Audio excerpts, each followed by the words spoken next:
ಸಜ್ಜನ ಬಂಧುಗಳೇ, ನೊಂದ ಮನಸ್ಸಿಗೆ ಸಂಜೀವಿನಿಯಾಗಿರುವ ಈ ಧ್ವನಿಗೆ ನಿಮ್ಮದೊಂದು ಲೈಕ್ ಇರಲಿ.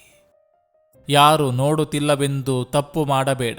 ಕಾಲದ ಪ್ರತಿಯೊಂದು ಕ್ಷಣವೂ ನಿನ್ನ ಕರ್ಮಕ್ಕೆ ಸಾಕ್ಷಿಯಾಗಿರುತ್ತದೆ. ನೀನು ಬಿತ್ತಿದ ಬೀಜವೇ ನಿನಗೆ ಮರವಾಗಿ ಫಲ ನೀಡುವಂತೆ ನೀನು ಮಾಡಿದ ಒಳ್ಳೆಯ ಕೆಲಸಗಳು ಒಂದು ದಿನ ನಿನ್ನ ಕಷ್ಟದ ಕಾಲಕ್ಕೆ ಶ್ರೀರಕ್ಷೆಯಾಗಿ ನಿಲ್ಲುತ್ತವೆ. ನಿಂದಿಸಲಿ, ನೋಯಿಸಲಿ, ಶಪಿಸಲಿ, ಬೇಕಾದರೆ ಮನಬಂದಂತೆ ಕೂಗಾಡಲಿ, ನೀನು ಸುಮ್ಮನಿದ್ದು ಬಿಡು. ಅವರವರ ಕರ್ಮಫಲ ಅವರವರ ಜೀವನಕ್ಕೆ ದೊರೀತದೆ. ಆಡಿರುವ ಮಾತನ್ನ ಆಡಿರುವ ವ್ಯಕ್ತಿ ಮರಿಬಹುದು, ಕೇಳಿಸಿಕೊಂಡು ನೋವು ಪಡ್ತಿರೋ ಮನಸ್ಸು ಯಾವತ್ತೂ ಮರೆಯಲ್ಲ. ಬೇರೆಯವರಿಂದ ನಿರೀಕ್ಷಿಸುವ ಸುಖ ಮರಳಿನ ಮೇಲೆ ಬರೆದ ಅಕ್ಷರದಂತೆ ಅಳಿಸಿ ಹೋಗ್ತದೆ. ಆದರೆ ನಿನ್ನ ಆತ್ಮದ ತೃಪ್ತಿಯಿಂದ ಪಡೆಯುವ ಆನಂದ ಎಂದಿಗೂ ಮರೆಯಾಗದು. ನಿನ್ನ ಖುಷಿಗೆ ಬೇರೆಯವರು ಕಾರಣವಾಗದಿರಲಿ, ಅದು ನಿನ್ನ ಸ್ವಭಾವವಾಗಲಿ. ಖುಷಿಗಾಗಿ ಎಲ್ಲರೊಂದಿಗೂ ಬದುಕು, ನೆಮ್ಮದಿಗಾಗಿ ಏಕಾಂಗಿಯಾಗಿ ಬದುಕು. ನಗುವಿನ ಹಿಂದೆ ನೋವು ಇದ್ದರೂ ಪರವಾಗಿಲ್ಲ, ನಂಬಿಕೆ ಹಿಂದೆ ಮೋಸ ಇರಬಾರ್ದು.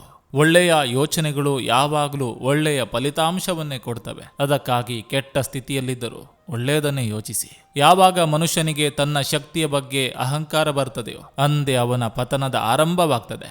ನೆನಪಿರ್ಲಿ, ಸಮುದ್ರದ ಅಲೆಗಳು ಎಷ್ಟೇ ಎತ್ತರಕ್ಕೆ ಬಿದ್ದರೂ ಮತ್ತೆ ಸಮುದ್ರವನ್ನೇ ಸೇರಬೇಕು. ಮನುಷ್ಯ ಎಷ್ಟೊಂದು ವಿಚಿತ್ರ.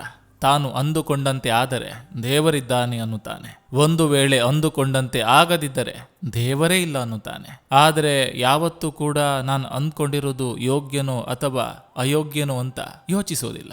ಸಜ್ಜನ ಬಂಧುಗಳೇ, ಇದು ಇಂದಿನ ಸಂಚಿಕೆ ಅಂತ ಹೇಳ್ತಾ, ಈ ಸಂಚಿಕೆ ನಿಮಗೆ ಇಷ್ಟವಾಗಿದ್ದರೆ ದಯವಿಟ್ಟು ಒಂದು ಲೈಕ್ ಮಾಡಿ, ಜೊತೆಗೊಂದು ಕಮೆಂಟ್ ಮಾಡಿ. ಮತ್ತೆ ಮುಂದಿನ ಸಂಚಿಕೆಯೊಂದಿಗೆ ಅತಿ ಶೀಘ್ರದಲ್ಲಿ ನಿಮ್ಮನ್ನ ಭೇಟಿಯಾಗ್ತೇನೆ. ನಿಮ್ಮೆಲ್ಲರ ಮನಸ್ಸು ಪ್ರಶಾಂತವಾಗಿರಲಿ ಅನ್ನೋದು ಈ ವಾಹಿನಿಯ ಉದ್ದೇಶ.